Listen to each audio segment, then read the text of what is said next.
From our studios here at Koko Mlemle here in Accra, hello, good evening, and welcome to Join Us Prime.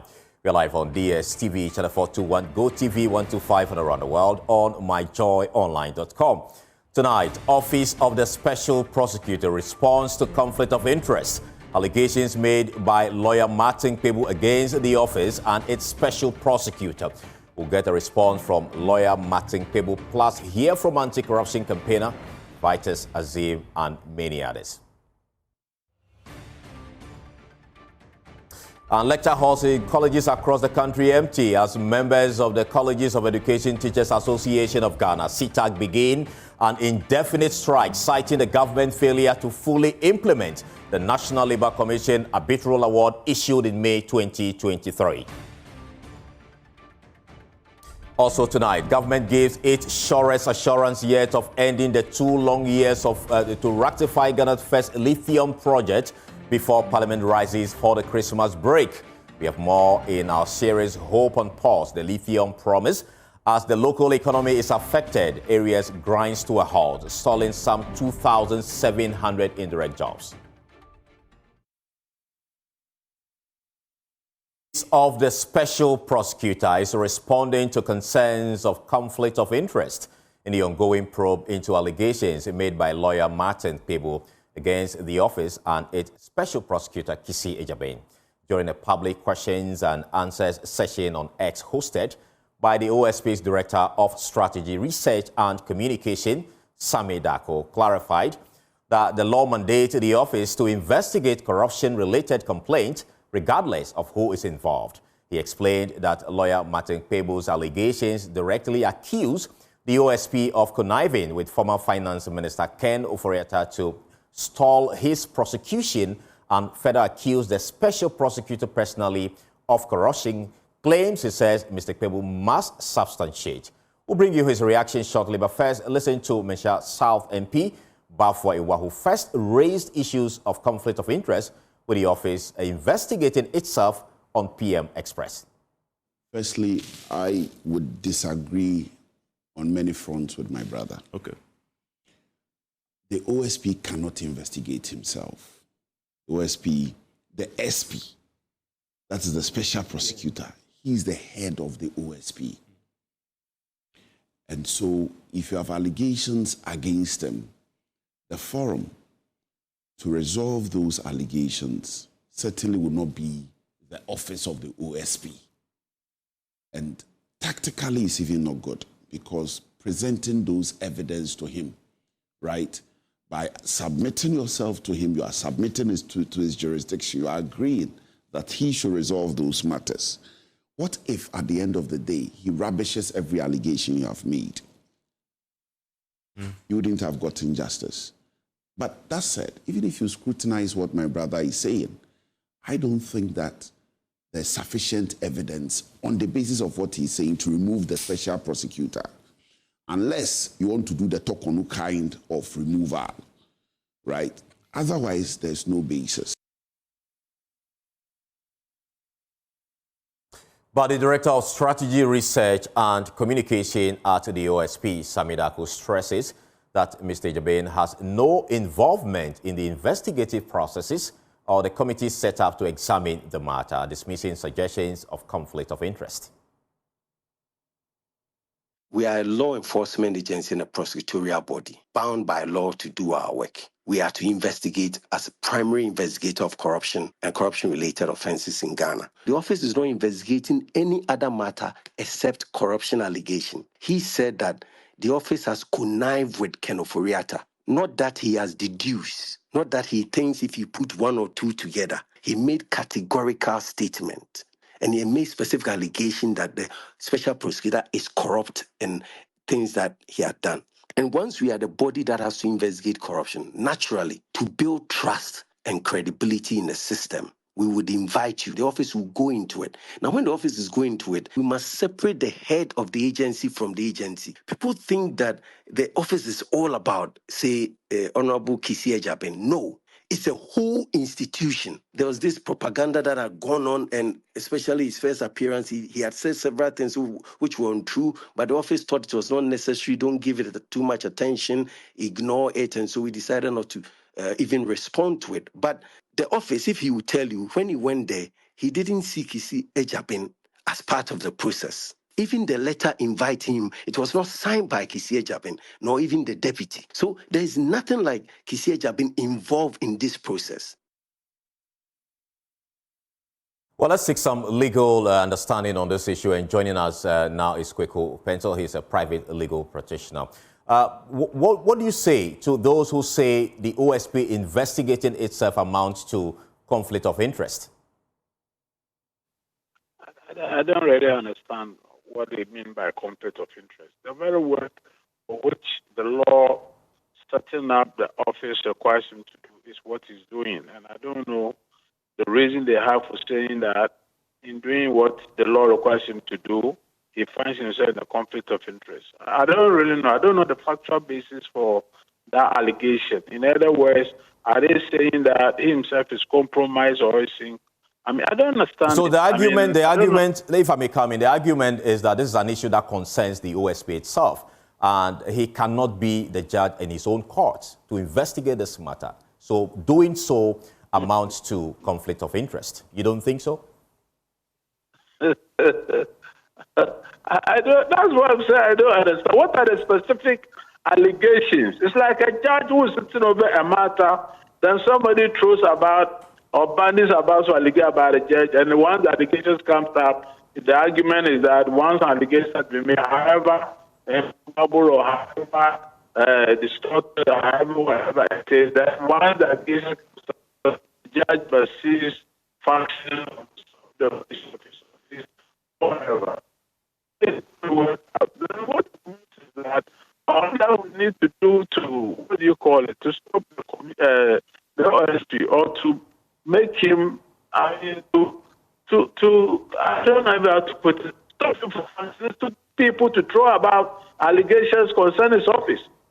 So I really don't know. I really don't understand what they mean at all, that once an allegation comes up, then he must either resign or he must, whatever, put the work aside or whatever. What I believe is that if indeed there are good basis for making those allegations, then the people must adopt a procedure, a channel through which then that matter can be found before a proper body to which he also must be answerable, like the court of law or something to that effect. But then you just don't make allegations against the office or against the person of the office and say that the basis of that allegation, the person must stop the work that he's doing. I mean, with due respect, I'm not too sure that that's the intendment of the law or any procedure that anybody is talking about. I really don't see it.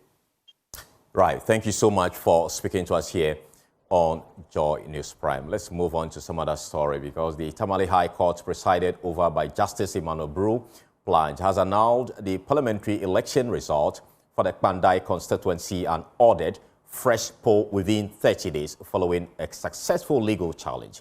The petition was filed by the National Democratic Congress candidate Daniel Nsala Wakpa, who claimed that the December 7, 2024 election was tainted by serious irregularities. He alleged inconsistencies in Form 8A from 41 polling stations out of the total 152, arguing that these breaches violated Regulation 39 and 43 of the Public Elections Regulations. In its ruling, the court agreed that non-compliance with electoral regulation materially affected the integrity of the vote. It has accordingly ordered the Electoral Commission to conduct a rerun of the parliamentary election in the entire constituency. Here's lawyer for NDC's candidate Daniel Nsala Wakpa. For us, our case before the court was very simple. We had a rogue Electoral Commission district electoral officer who decided to abuse discretion. Now, what is important, and that why this case is significant, is that at every district election collation center, there are certain rights that are preserved for the candidates. Now, when the polling station closes, you move to the district collation center, and that's the parliamentary collation center, and certain things can be done there, including asking for a recount of even the polling station. Now, when you say that the disturbances at the collation center. The law is clear that you either adjourn it to the next day or you can adjourn it even for a week.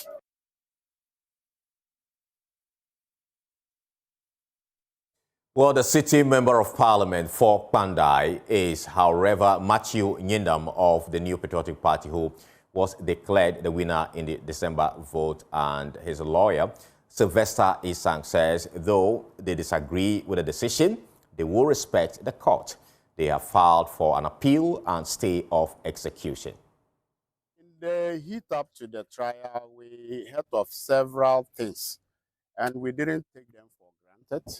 We believe that the petition was frivolous, but the court has decided otherwise. So we respect the decision of the court, but we strongly disagree with the judgment, and we have already shown our aggrievement by filing a competent notice of appeal, and we've added a motion for stay of execution. As a lawyer, if you are picked certain information that judgment will be compromised, you prepare. So you come for the judgment with a notice of appeal in your pocket. And that was exactly what I did. And I had a section of my client that he should be bold, whatever decision that is affirmed, because we knew that was what was going to happen. So it's not even surprising at all. And so the only fight left for us is to follow the due process of the law, and that is by filing a notice of appeal. Meanwhile, Director of Elections and Research for the New Patriotic Party, Evans Nimako, says the court decision set a dangerous precedent and erodes the gains made in strengthening Ghana's democracy. I want to put it on record that I'm still their MP.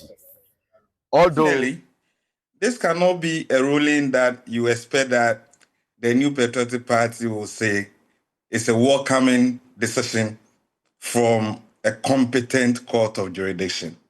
For me, this is a dangerous ruling. The intent is to erode all the political and democratic gains we've made as a country. A petitioner comes to court with a plea that in 41 polling stations out of 152, there have been some infractions.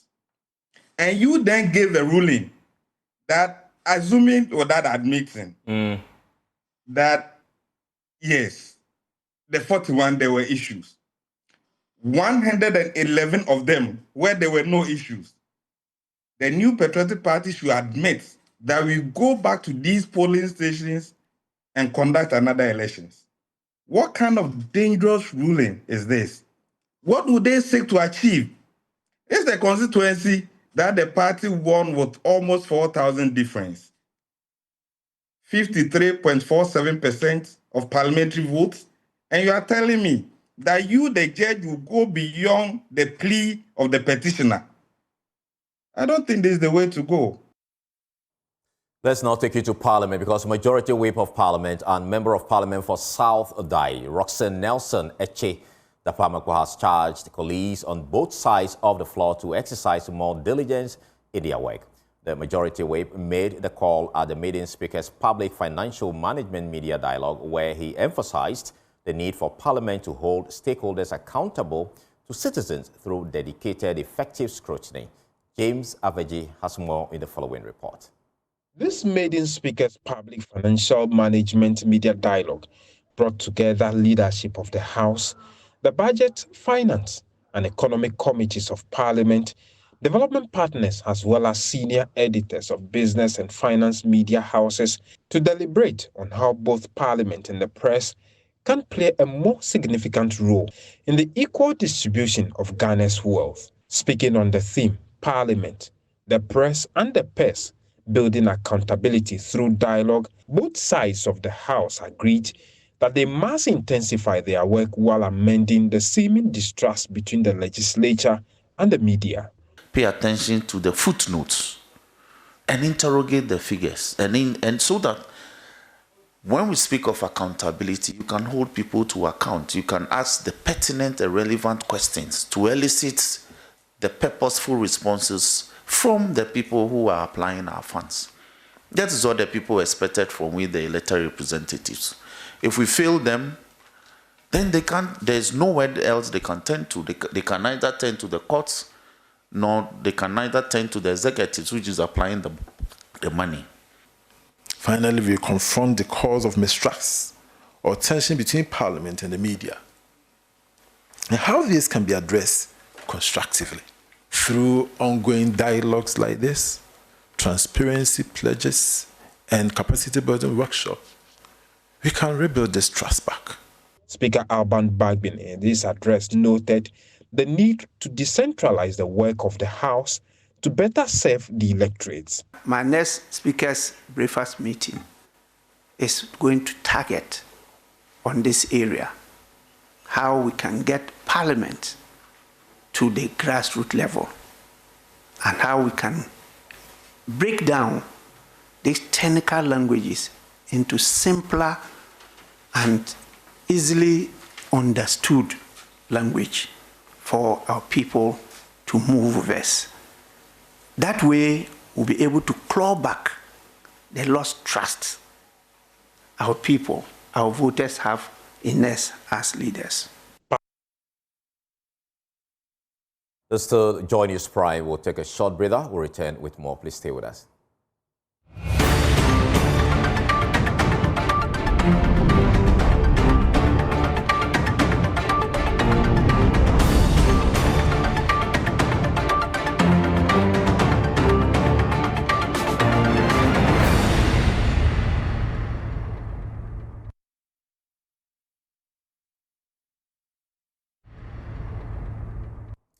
Welcome back. Now, students in the 46 Colleges of Education Teachers Association of Ghana will have no one to teach them for a while, as their teachers have embarked on an indefinite strike effective today, Monday. Now, according to the College of Education Teachers Association of Ghana, government has failed to fully implement the National Labour Commission Arbitral Award issued on 2nd May 2023. They have therefore resolved not to return to the lecture hall until their concerns are addressed. Let's hear the national president, Maxwell Bono, who told Kenneth Jesse on the pause on the Joy News channel that the stalled negotiations have accounted for their stance. Ended negotiation. We have ended negotiation long time ago. Okay. At the time that arbitral award was given, that ended any form of negotiation. We are not negotiating with anybody. When GTEC even disagree with some of the ruling of the Labour Commission, they have a window of 14 days to appeal. They never appeal. So that window too has been closed for them. So we are no longer negotiating. All that is needed is that they have to go to the state institution of finance and ensure that the money that the state owes us, those monies are released to us so that our colleagues can go and work. Meanwhile, across the country, the Teacher Trainees Association of Ghana say the situation is gravely affecting them, hinted at plans to find alternatives. Divine Nanija is the national president. I think that it will have been so good that this particular strike is declared even before the resuming date. But to allow students to travel all the way from their homes to the various campuses and only to be informed in the second week that the strike has been declared is so disturbing. And as we speak, nothing like course material is given to any of the students. No course outline whereby somebody can say or could say that maybe they can learn on their own. So it is very disturbing. It's very, very disturbing, and we are worried. Even as we speak to, we have the level 400s who are also undertaking their mandatory SDS, what we call micro teaching. And all those people, they are not staying or they are not even using the school facilities. They rented outside the schools and they are doing these micro teachings. And they are doing so many of the things on their own. And today only to be told that they will not be supervised and others. So it's very disturbing. Well, a labor expert, Austin Game, says CETAG members have a genuine concern and is asking persons in charge of their concerns to act swiftly. They have a genuine concern and has to be addressed. When they talk to me, we invited them, sat with them, showed them the way forward, and prevailed on them. They would have gone on strike long ago. We prevailed on them. That's why they didn't go on strike in the first place. They have an employer. That employer, we all know, is GTEC. And government only comes in with the negotiation part with Fair Wages and Salaries Commission. I think maybe the president takes steps to set up his emolument commission, the better, because what we have now, as he himself knows, will not work.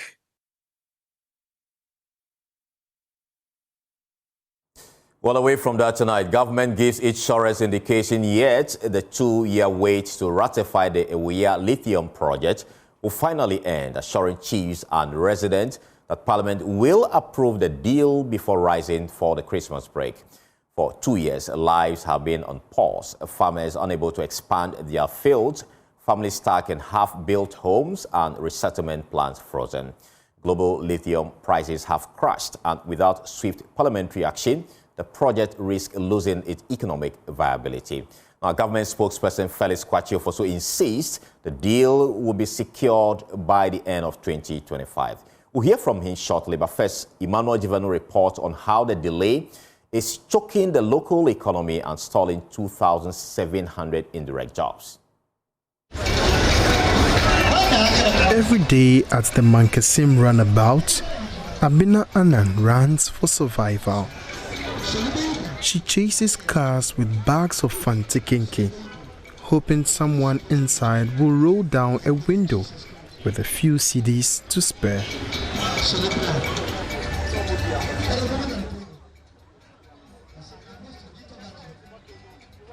I saw Babam, there be a workers in Biffy, Kumase, Biffy Accra, Biffy Cape, Winneba, Pamanade.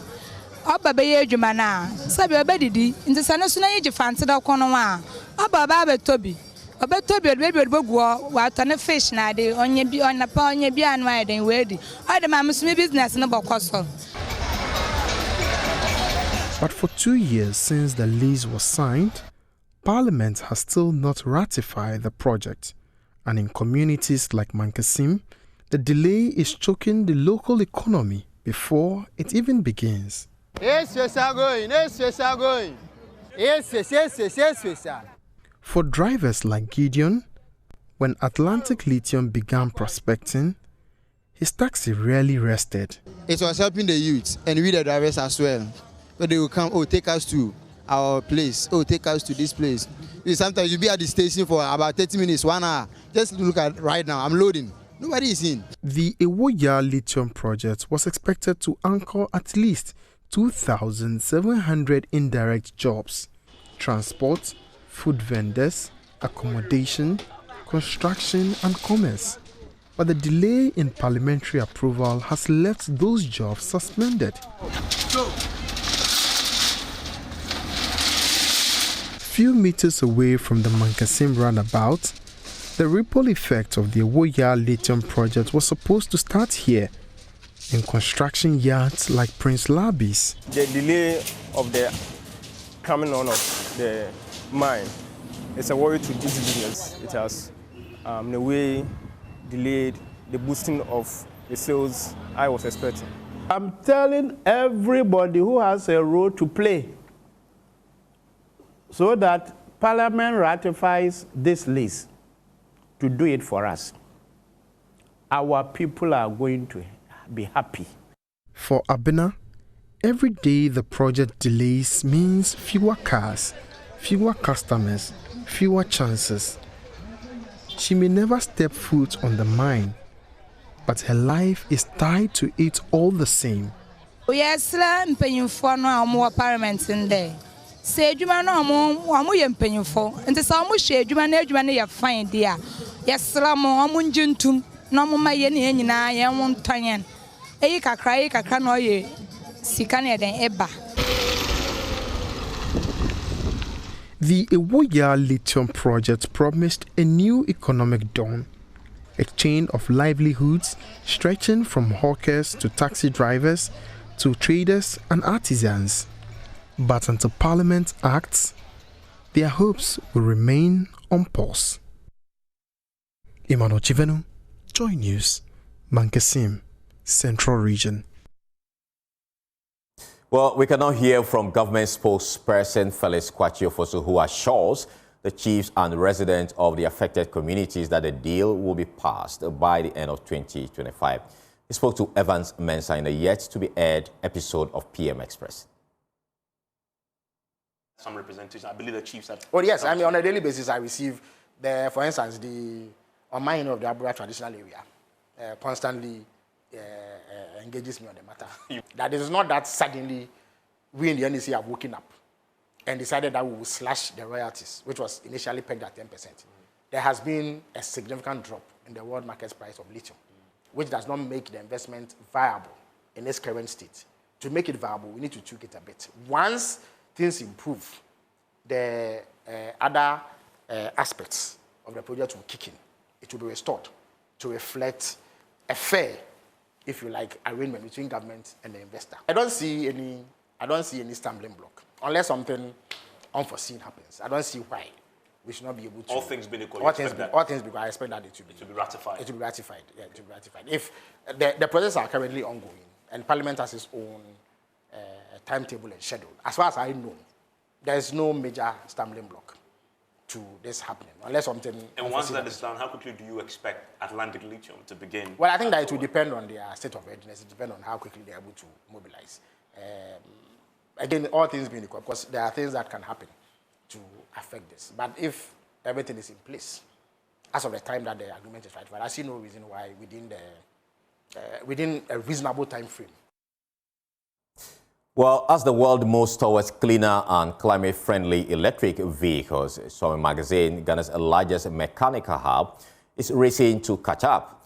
But in this busy industrial community, many artisans still fear the future because they lack the skills, the tools, and training to repair EVs. Ahead, the German embassy joins climate talks tomorrow. We tell you how some mechanics are stepping forward, ready to learn, adapt, and prepare Ghana for a new era. Showbiz magazine in Kumasi, Ghana's largest automotive hub. Thousands of mechanics work here, keeping Ghana's vehicles on the road. But with electric vehicles arriving, a new challenge has emerged. Many mechanics here haven't worked on EVs before, and the technology feels unfamiliar. Is Showbiz magazine ready for an electric future? The world is evolving, and soon the e-vehicles will become widespread. So we need to get a tool so that when the vehicles become widespread, it will help us stay relevant. Daniel says electric vehicle tools and equipment are difficult to find, and without them, repairs become guesswork.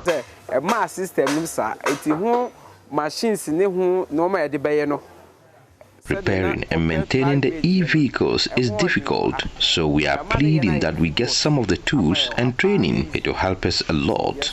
Across Showbiz magazine, knowledge of electric vehicles varies. Some artisans fear the high voltage systems. Others believe electric vehicles are the future. The skills that I have, I think I can work on the electric cars. Because I have even acquired the electric machine. It's only that the cars are not plenty. I have the machine down that I can diagnose with it and work on it. Isaac Kujo has been a mechanic for 19 years. He works at Achuma Engineering and is a graduate of Kumasi Technical University. For him, electric vehicles bring both challenge and opportunity. EV can create a whole lot of opportunities for electricians in the sense that, you see, comparing EV to the normal one, the electric side is more than the normal vehicle. So I think it will create a whole lot of opportunities, especially with the charging system. Showbiz magazine was built on strong hands, bold thinking and practical experience, but electric vehicles bring a new reality where electrical knowledge becomes just as important as mechanical skill. It's because we don't have any orientation about it. all that we can do is using your own mind, because nobody is teaching you how the thing is being programmed or how it's being worked. Many artisans believe that with training, Swami Magazine could become a center of electric vehicle repair. Patrick Asante Ochre is the managing consultant for Swami Magazine Industrial Organization, SMIDO. So our members are not all that privy to the technology involved in repairing these electric vehicles. So what I would say is they are not common in here, but anytime they come here, our artisans just go ahead and repair them. Those they find challenge, what they do is they condemn or get rid of the electric parts and let the normal conventional parts stay. The workers here have the spirit, they have the skill. Now they need the knowledge and tools to join the global shift. A report by Mohamed Nuruddin. Well, there's more after this break. Please stay with us.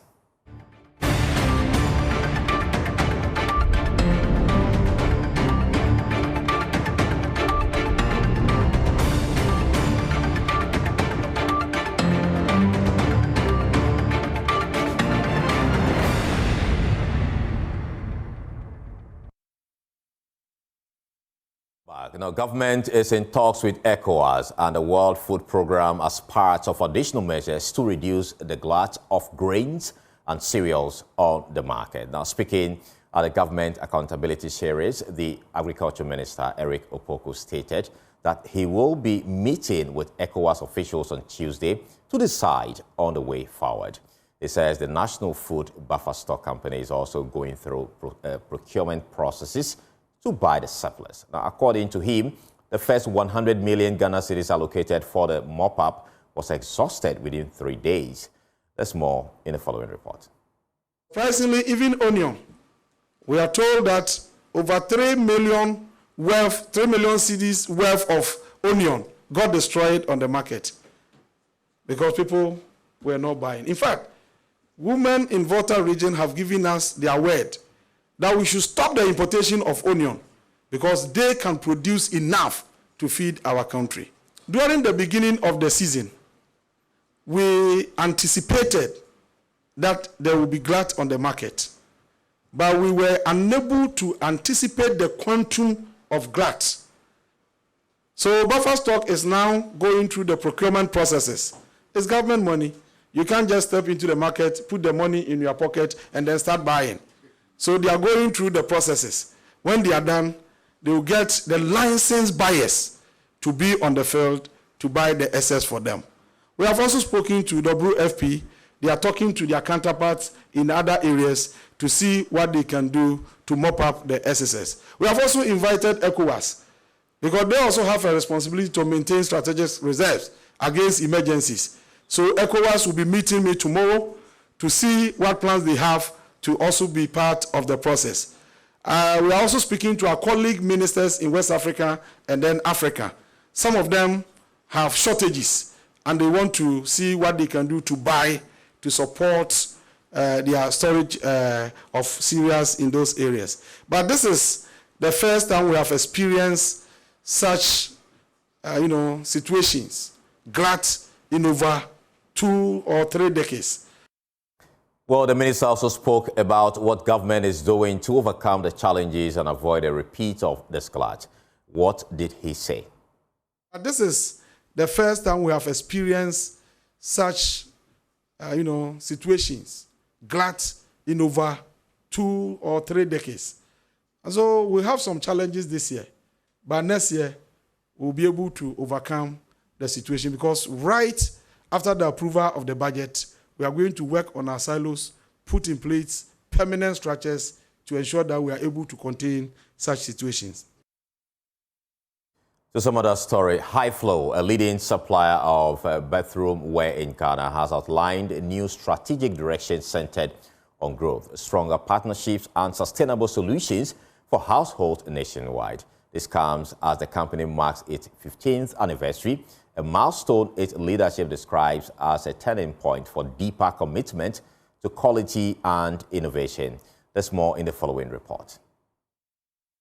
High Flow, a leading supplier of bathroom wear, says its next chapter will center on expanding growth, driving partnerships, and delivering sustainable solutions for every home in Ghana. Chief Executive Officer Karim Ghazal, speaking on the sidelines of the company's 15th anniversary celebration, said the company remains committed to quality service delivery. The idea was to bring those brands to Ghana, and some of those brands would be like Grohi, Villeroy and Boch, among many others.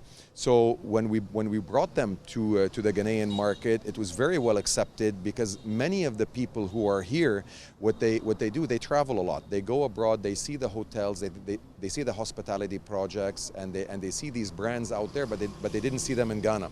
So now, back since 2010, we've been bringing in those brands, and they've been able to transform the design aspect. For Sales and Marketing Director Tariq Ghazali, the Ghanaian market demands consistency and a commitment to giving customers the best at all times. The difference is that we will be adding more and more brands and partnering up with more global partners to offer the Ghanaian public the best of the best, and to make sure that their homes have the best design and technological and sustainability items that they can offer here in Ghana.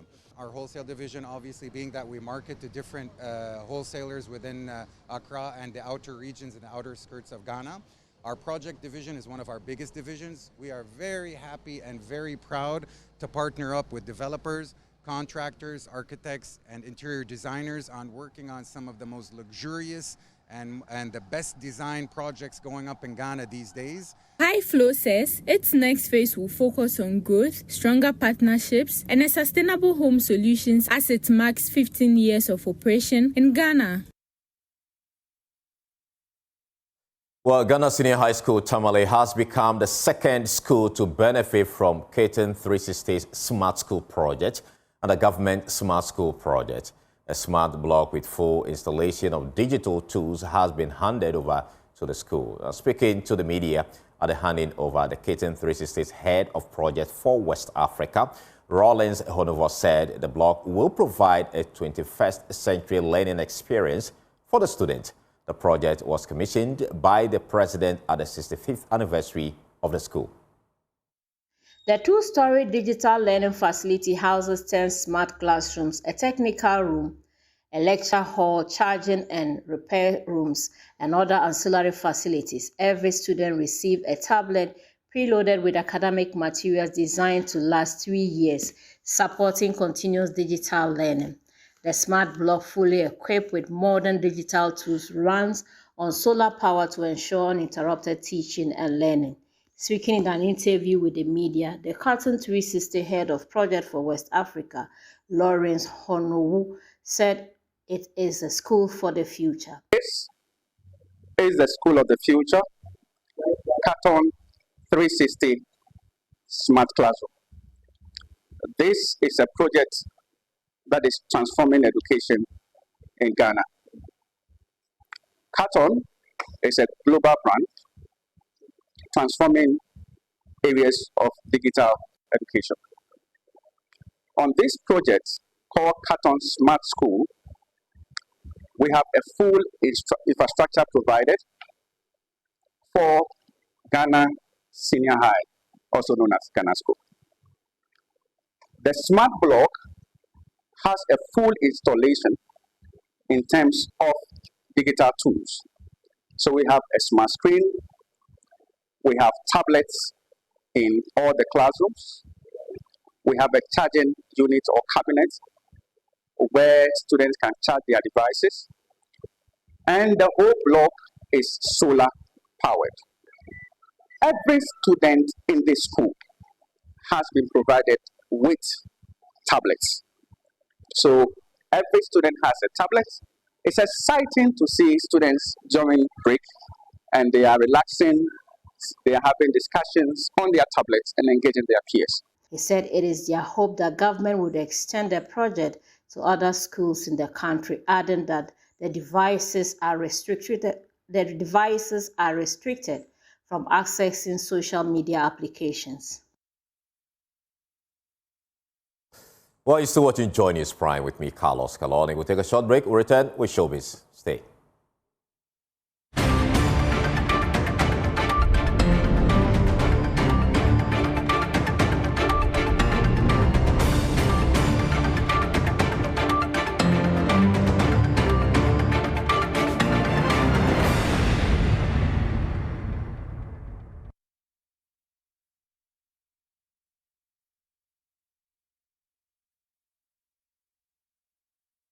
Well, it's Showbiz time, and Irene is here. Irene, what's up?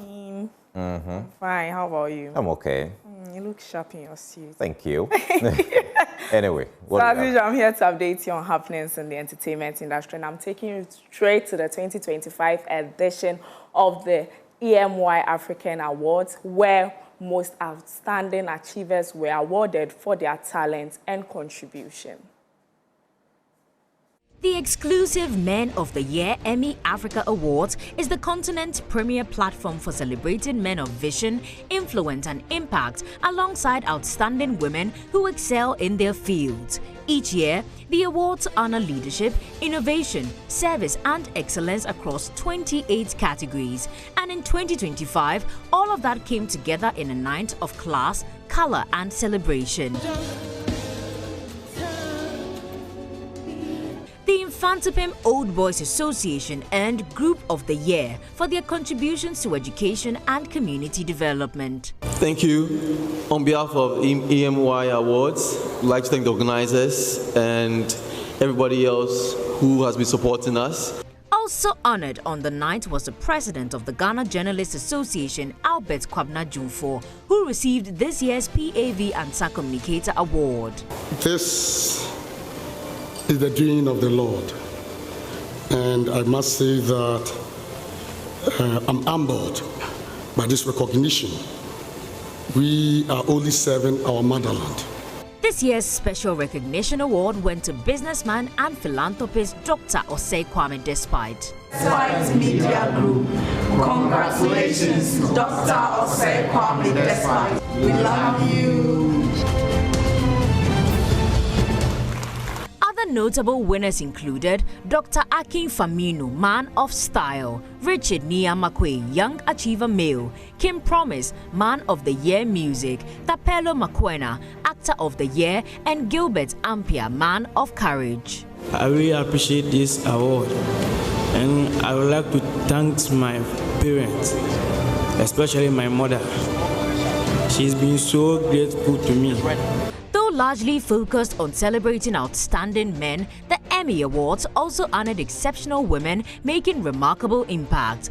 This year, Afi Amoru, CEO of Jandel Events, took home the coveted Woman of the Year award. Distinguished guests, ladies and gentlemen, I stand before you deeply honored to receive the Woman of the Year Africa Award at this remarkable 10th anniversary celebration of the EMY Africa Awards. And finally, the night built up to its biggest moment, the announcement of the ultimate Man of the Year. Sir Sam Jonah received the ceremony's top honor, recognized for his decades-long influence in business, leadership and mentorship across the continent.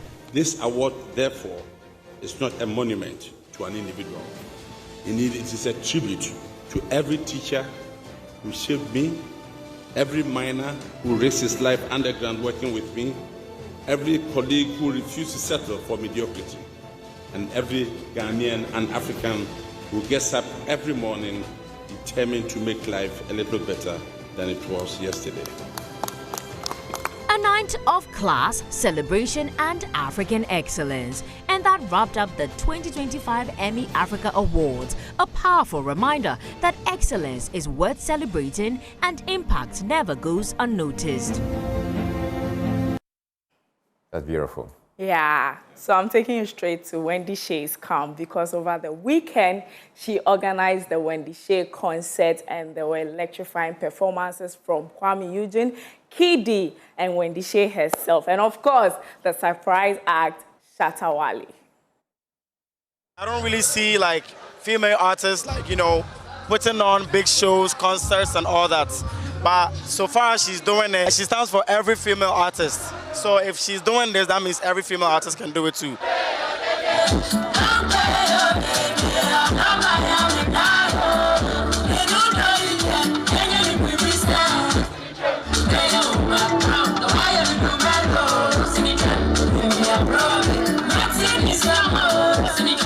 Wendy Shea lit up West Hills with a sensational Shea concert, drawing a massive crowd of music lovers for a night full of unforgettable performances from top artists including Kwame Eugene.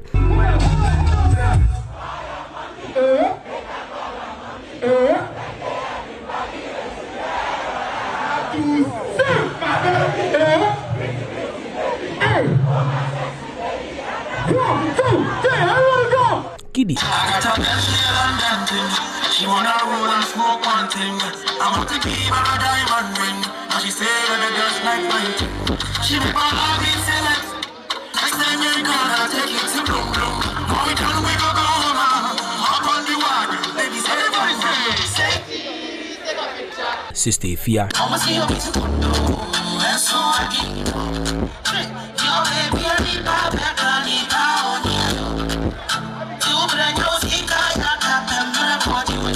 Last made.